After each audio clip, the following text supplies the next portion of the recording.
Hey, what's going on, guys? Welcome to the walkthrough of popular blogging niche ideas.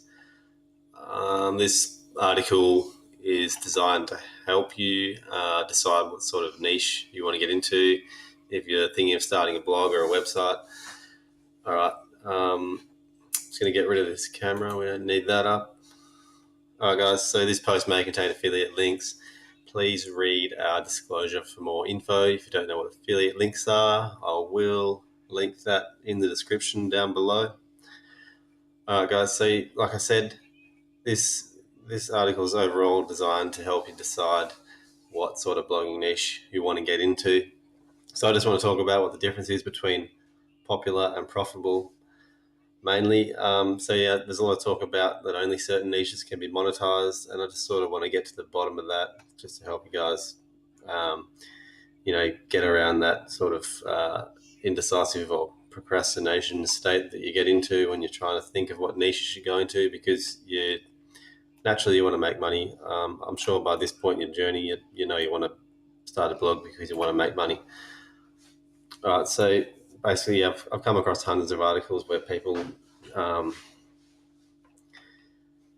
sort of teaching you that the only way to make money online is by teaching people how to make money online. I mean, it's not true because, I mean, I really don't like it when they say that that's the only thing that's profitable, because it really says to me that they don't know what profitable actually means.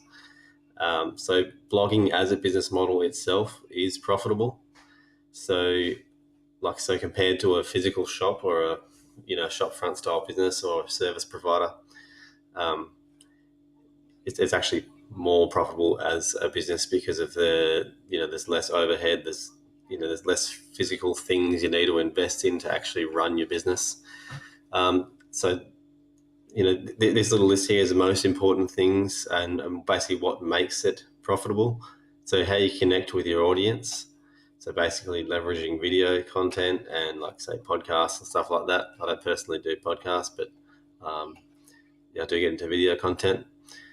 So how and where you invest your money in your blog. So don't just buy every single software that you see advertised from, say, other bloggers. I mean, if it doesn't suit you and your business, you shouldn't be wasting money on it, and you should be analyzing, what these products are actually doing for you. A lot of stuff to do with running a website isn't just set and forget. There's all sorts of testing you can do, A and B testing and user metrics and stuff like for instance, Pinterest has got the what is it called? Analytics. So you can get a feel for what's actually working for you. So what sort of product you're selling, whether you be selling physical and digital products or one or the other, organic or paid traffic, whether you're just going to use organic traffic and try and do it all for free, or if you're going to pay for a bit of traffic and sort of give yourself a bit of a kickstart. I do both. I do organic and paid. So how broad your niche is, whether you've got subtopics or not. So I've just got a couple of little diagrams here for you about what I think the difference is between a profitable and popular blog. So blog number one. So we're going to say that these are in the health and fitness niche, just for an example. So blog number one. So the person running blog number one doesn't leverage video content, so they're not really connecting with their audience. They pay for software that doesn't really yield any results, like converting readers into buyers. So they're not really paying attention to what they're buying and what they actually need to run their business. They only sell physical products that require handling and shipping. So they're reluctant to make digital products themselves because they're not really sure what's selling and why people are buying, because they're not analyzing they're basically not analyzing where their audience is coming from. So paying for traffic, so trying to rank on Google for keywords that just aren't an effective representation of their products or services. So they could be going after popular and very competitive keywords, and there is more creative ways to get traffic to your site than paying the highest price per click for a highly competitive keyword. Not going to get too much into that, but yeah, it's definitely an important part. Okay, so say they're doing yoga and yoga products only, one-time sales, no upsells. So it's a really old school way of running a business, just doing a single product, no upsells, and yeah, basically one-time sales. So that's real old school. All right, so blog 2, using video content to connect with a broader audience, or connect with more people, should I say? So they have with blog 2, they're using an analytical approach to where and what they invest money in. So they're always testing what's working and what's not. So essentially their money is working for them. They're selling digital and physical products. They're fostering relationships and partnerships with brands and affiliate, using affiliate services. And also collaborating and connecting with other bloggers in the same or similar niche. Your competitors aren't the enemy. Your competitors can actually, you can learn from them. You can learn what's working for them and use it as well. It doesn't mean you have to copy them, but it's helpful. It's a real community thing, blogging. I mean, yeah. So basically uses organic and paid traffic, creatively incorporate similar things within their niche that they feel is helpful to their audience.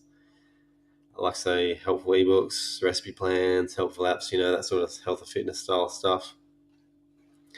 So blog 1, blog 2, being in the health and fitness niche, yeah, it's popular. So I would say that both blogs would have a high turnover because it is a popular popular niche. I mean, the majority of population have, health and fitness in common.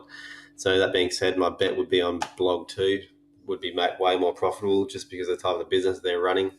So this is all, hypothetical. We're talking about 2 hypothetical businesses here. So blog 2. So when we're referring back to this little list up here, I think blog 2 would be, not only more profitable but more conducive to growing as a business. So the major variable there between those 2 businesses would be the person running the blog, and that's what I want to stand out to you guys. Not what's profitable or popular. It really comes down to you and how you're going to run your business as to how much money you're going to make. So basically the niche is going to do the hard work for you just because it's a popular topic. If you pay attention, put in the hard work, you can grow a profitable online business in almost any niche. That's personally what I love about blogging. It's what I find so exciting about it, is that you can build a great business that helps people and solves their problems, and you can do it all from your laptop, and it's just brilliant. All right, so popularity versus profitability. I'm pretty sure that's a word, but who cares? All right, so now popularity and profitability can both stand alone when it comes to online business and business in general. So you think about things that aren't quite so popular, but they are highly profitable. And then, there's things that are just popular and, they sell really well because they're popular at a certain time of the year, or, maybe for a couple of years. Maybe a popular niche some of them would tend to not be that sustainable for a long period of time. But that's neither here nor there. All right, so basically the popularity versus profitability is another line that gets blurred in the content that we're seeing these days, especially when it comes to blogging. So I just want you guys to think about certain things in your life that you spend money on. So basically they're things that you need, things that you want, things that you can't live without. So to you as a customer, all of those things mean one thing to you and your money, and that is value. Whether you need it, want it, or can't live without it, it makes them more valuable to you. So that's the most important thing to think about when you're choosing your niche, is providing value in your content, and your products and your services. It's got to be valuable to people. And that's it's important to you it's important to your customers as much as it is to you as a business owner. All right, guys, we'll walk through some of the most popular blogging niches. I'm not going to read these out one by one. You'll have to go back and read it. I'll link this article in the description so you can go have a good read of this. So ask yourself this question: can your knowledge and experience provide value to others in any of these niches? So this is a big list of niches that or blogs that I've found in these niches. So the actual description here relates to an actual blog that I've found. So I stopped at 30. There's more than 30 that I found, obviously, but like I'm going to stop at 30 because some things can actually just start to relate to others because people use different subtopics around a main topic in a single niche. So yeah, I can get over 100, but I'm not going to bother because it'll just sort of confuse you guys a little bit. I think 30 ideas is enough to begin with. So you might even look at some of those 30 and think there's no way you can make money out of that. But yeah, like I said, these are all being monetized as we speak because I've literally come across them on the internet in my travels, in my researching travels. A helpful article I wrote about some of the small empires that started out as a blog. So these are basically all multi-million-dollar businesses that have come from a simple blog. Definitely check that out. Give you some inspiration. Any of those niches, type them into Pinterest, Google, or YouTube, and you will find people running blogs and making money out of them just the same way that I did. All right, so you're probably thinking, how do I choose a niche? That's probably what you were thinking before you started reading this. This is why I stopped at 30 because some of them can relate to each other. For example, you can start a blog in personal finance and budgeting and include real estate investing as a sub-niche, subtopic. I've actually seen that in a blog. A guy named, what was his name? I don't remember. Anyway, that would be an awesome blog. It actually is an awesome blog if I can remember what it is. So basically so by doing this, you can increase your income streams by having some solid subtopics. You basically reach a wider audience. You check out my article, How to Make Multiple Streams of Income. That's about how you can, how many ways you can bring in a different stream of income with a single blog. Just something to include is don't get too excited and mix up some totally different niches. I mean, you can. I don't recommend it. I think, what happens, I've seen a few blogs like that, like lifestyle blogs where they have like everything from cooking to their dog to like woodworking and stuff like that. And it sort of it'll confuse visitors and it'll also confuse Google's algorithm. Basically, when it comes to, their algorithms and stuff will crawl your website and sort of index it. And, I'm not an expert on Google or anything, but I think your website will struggle to gain traction having such broad topics. So here's exactly what I recommend to do. So how to select your niche, take these steps, and I think you'll be on the right path. This is basically what I did. So answer this question as best you can. Can your knowledge and experience provide value to others in? So make a list of what things you have knowledge or experience in. Step 2, Google that little list that you've written down about your knowledge and experience. Google them, click on and read the first 5 to 10 results on the first page. If they're massive media outlets like there's entrepreneur.com and Wall Street Journal and stuff like that, don't worry too much about those because they'll be coming up as top results on Google and stuff. But yeah, you guys will figure it out. Click on the first 5 to 10 results per page. You'll come to some like personal blogs and stuff like that. I suggest reading them, definitely reading their full article because you'll most likely come to just full articles. Read a full article. So when you're reading these articles, take notes from these page results. What content are they creating? And so write all this down, guys, when you categorize this stuff into the niches or separate niches that you're trying to search for. Are they offering something for free for you to join their email list, and what is it? What are they selling? If they are selling anything, I'm sure they would be if they're on the front page of Google. Do they make video content? So some niches may not need you to create video content. It'd be pretty rare these days, but whether they do or not, Write that down. What subtopics do they talk about or link to? So they may not even have subtopics themselves. They might have affiliate relationships with, some subtopics around their niche that they link to bring in more streams of income. Write that down. Write down exactly what they are linking to, or what other subtopics they are including in their articles and stuff. All right, so apply the outline of profitable over popular. That's that little list up here that we were talking about, that one right there. Apply that at the end of your research and you're writing things down. And so just like what I did there, and if they come out looking like blog too, so if you think it's a business that has a solid path of growth, and if it looks profitable, some people even publish income reports, so definitely read them and they'll give you a breakdown of how they make their money. And then, if it looks like a profitable growing business, then just go for it. Don't procrastinate. Don't overthink it, basically. All right, so another question you'll think of when you come, so say if you've selected a niche, you'll probably be thinking, but I've come across 10-page results of basically the same blog selling the same thing, same niche. Don't worry about it. If there are tons of blogs doing the exact same thing in your niche, don't sweat it. It's a good thing, because if it wasn't a good idea, there would not be a ton of them on the first page of Google, trust me.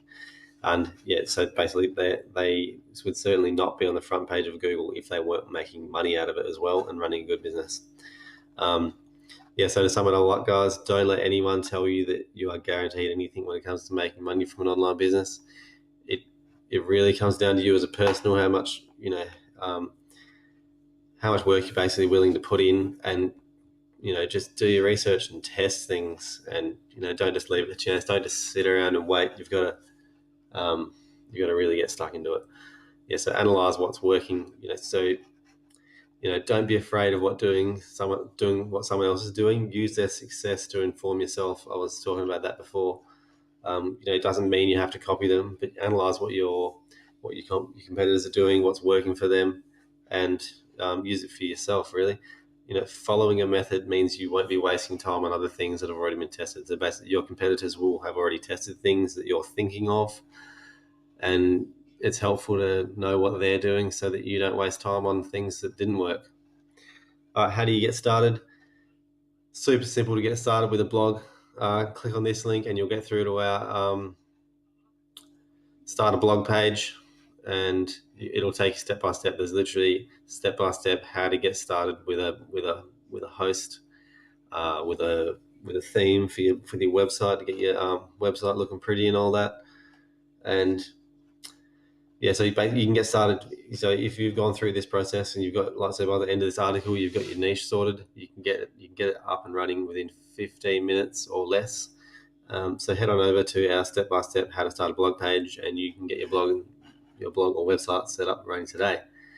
If you're still not sure about the whole blogging thing and how it works, take one of our free e-courses. So these are this one's based around hobbies, this one's based around a day job. It sort of applies what you can do as a hobby in a blog, or how you can use a day job to build a blog. All right, guys, that's it for this video. I'll link all this sort of stuff in the description. What I want you guys to do is leave me a comment down below, and I want to know what niche you guys are thinking of and what you're going to go for, and ask, and I'll let you know what I think about it, and maybe even send you some links to some websites that are actually doing really well in that niche. All right, guys, don't be afraid to comment. Give it a like. If you liked it, give it a thumbs down. If you didn't, don't forget to subscribe. You'll get more content like this, and you'll get a notification when it comes through. All right, guys, thanks for tuning in. That's it for today. See you.